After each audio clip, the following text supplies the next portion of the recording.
What did you do for your community? Where can I see the fruits of your labors? Where can I see your thumbprint on your community? What did you do?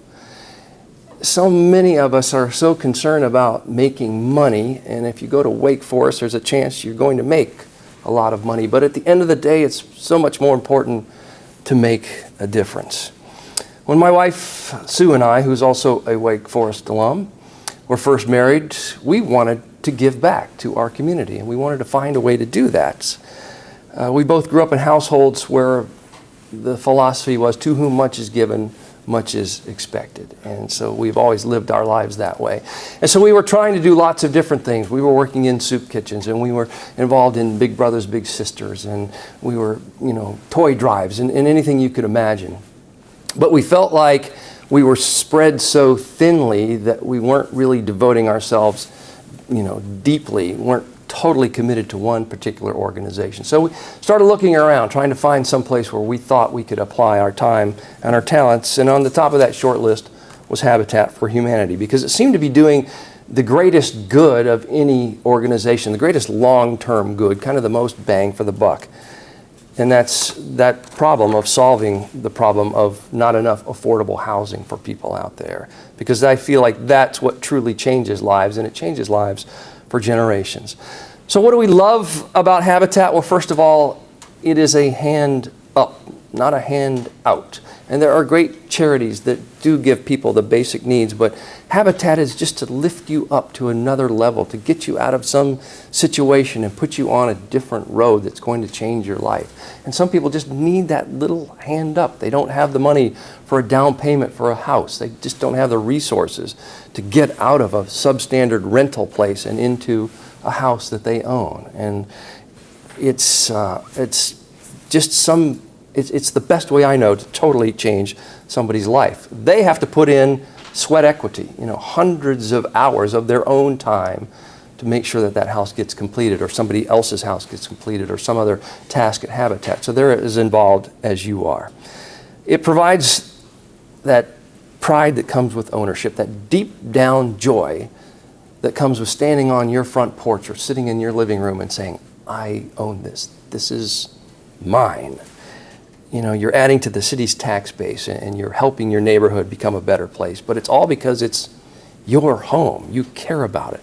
Crime goes down in Habitat neighborhoods. Children do better in schools in Habitat neighborhoods. The ratio of children who go on to college and higher education is phenomenal, all because you provided them with a home of their own. And long term, and I've seen this in the years that we've worked with Habitat, you're not just building a house that day. You're building a home, but you're also building a community. You're building a neighborhood. And that's going to help not just that family that you put in that house, but their children and all those generations to follow, to help them flourish, to help your entire city eliminate substandard housing. You also learn how to build a house, something I didn't know how to do, but you learn how to frame it, and you learn how to roof it, and put in sheetrock, and landscape it, and paint it. And the great thing about Habitat is there's no experience necessary. All you got to do is show up, and somebody very patiently will teach you how to do it. But it's been a part of my life and my wife's life since the 1990s, and I think we've worked on somewhere around 100 houses. But it's really not what we have done for Habitat. It's what Habitat has done for us. First of all, it's given us a sense of community. We've met lasting friends. It's amazing what bond you will make when you're up on a rooftop with somebody and you're hot and you're sweaty and it's late in the day and you're tired, but you're up there together, working together in concert, and those people become your friends for the rest of your life. We've met amazing homeowners, and we've seen the difference it's made in their lives. I have a really good friend now whose house I worked on, and when she was living in an apartment, she said she slept with a butcher knife underneath her pillow every night. She was so afraid of what was going to happen in that neighborhood. We got her out of that neighborhood, into a house. She's a school teacher now. Her kids have gone on to college. It's just an amazing transformation, and she's been a friend for life.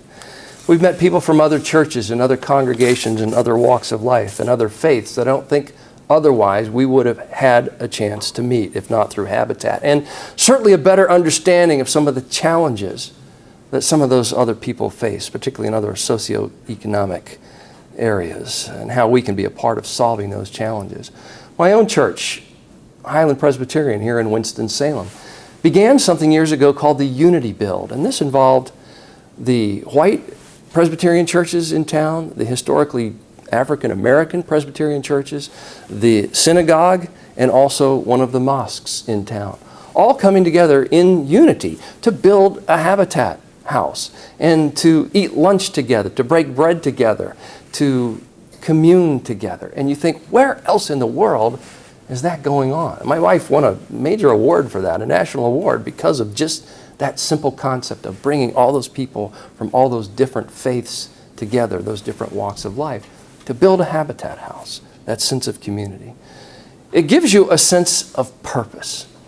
There is a great feeling at the end of the day, again, when you're hot and you're sweaty and you've hit your thumb with that hammer several times, stand back and just look at that structure and say, that's something lasting, that's something permanent. And I helped build that. And you drive by that house years later and you say, look at that, I made that front porch.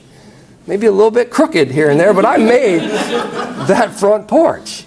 That sense of purpose, that something says to you, this is why I was put on this earth, to do exactly that. It is translated into my children, who are both great community servants, and I know where it started. It started with Habitat. Years ago, we got the idea to make Christmas ornaments. We'd make 700, 900 of those ornaments a year in my workshop, and they needed sanding, and they needed painting, and they needed ribbons tied on them, and eye hooks screwed into them. And so my wife and my 2 kids got involved in that. That was our fall project every year, putting those ornaments together. And Habitat would sell those ornaments to people, and they raised something like $120,000 just for those little ornaments. That's enough to build 2 houses, to change lives. My children are now, adults, but they are adult community servants. And I know it started with those days of sanding those little blocks of wood for Habitat for Humanity. It has given us hope,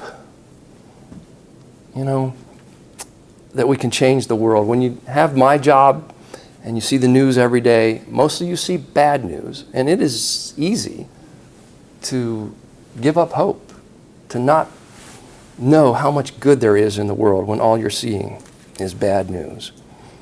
It has given us hope that we can change our community, that we can change our world one house at a time, one family at a time. And that's, I think, the greatest gift Habitat has given to me, of making me understand the power of collective volunteerism. When people have a good idea and they can get people to get behind them, then there is always hope. People willing to help. We always need hope. So much to do, so many problems, and it's so easy to end up doing nothing. And I liken that to walking into a library. And if you walk in that library and you just look at that vast number of books and the shelves and shelves and rows of books, and you think, this is overwhelming. I can't possibly read all of these books. Well, that could be paralyzing. You can walk out of that not having read a single book.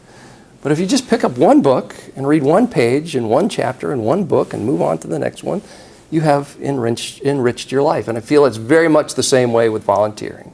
If you can just find your niche, if you can just find that one spot where you can apply your time and your talents and your energy, just find your starting point.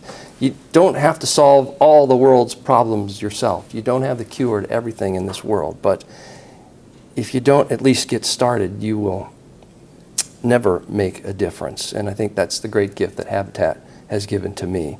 It just starts with that one nail, and that one wall, and that one room, and that one house, which becomes a street, which becomes a neighborhood, which becomes a community.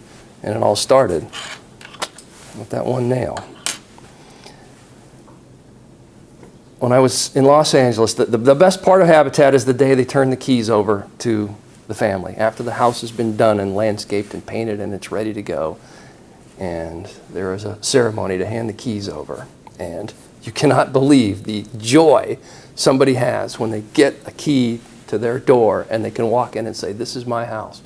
Well, we went to one of those ceremonies in Los Angeles, and they'd provided some furniture. And this little boy walks in and he sees this table, and he just wraps his arms around this table and puts his head down, and he's hugging this table. He'd never had a kitchen table before. That's hard to imagine, but he'd never had a kitchen table before, much less his own bedroom, much less his own house. And you thought, that's it. You know, that's why we do this. It's not just what we do, that's why we're doing this, to change lives for generations to come. The 15th chapter of Deuteronomy says, do not be tight-fisted toward your poor brother. Be open-handed, lend him whatever he needs. And I've always thought, if you're going to be tight-fisted, let it be around a Habitat hammer. You know, clench your fist around that. Become part of that community. Become part of that solution. Become part of that hope, one nail at a time. And I will leave you with this thought. My father, who was a great man, a 3-star general, but the most kind-hearted, gentle soul you'll ever meet in your life. And he sat me down one time, I think I was off to middle school, and he said, let me just ask you something. What kind of kid are you going to be? Because you're going to have a lot of outside exterior influences on you. What kind of person are you going to be? Let me give you this example. Say you see a white wall, and are you going to be the kind of kid who takes a can of spray paint and sprays something ugly on that wall, graffiti, vandalism, and runs off for everyone else to have to look at that scar? Is that the kind of kid you're going to be? Or are you going to be the kind of kid who sees that ugly scar on that wall and comes back with some white paint and makes it all fresh and new again? I thought, that's probably the kind of kid. Wait, there's one more choice. Are you going to be that kind of kid who sees that ugly scar or even sees that white wall and thinks, I want to change that. I want to be that agent of change. I want to be that leader who changes that. And you go out and you raise the money and you organize people and you get them together with paint and with brushes, and you come back and you paint a beautiful mural on that ugly wall or even that blank wall. Is that the kind of kid you're going to be? And I thought to myself, I hope that's the kind of kid that I'm going to be. And that's what Habitat has provided for me, that either ugly scar in that blighted neighborhood or that green field that requires a house for somebody to live in. That's what that is. My dad used to say a leader is first on the front line and last in the chow line. And I thought, you know, that's brilliant.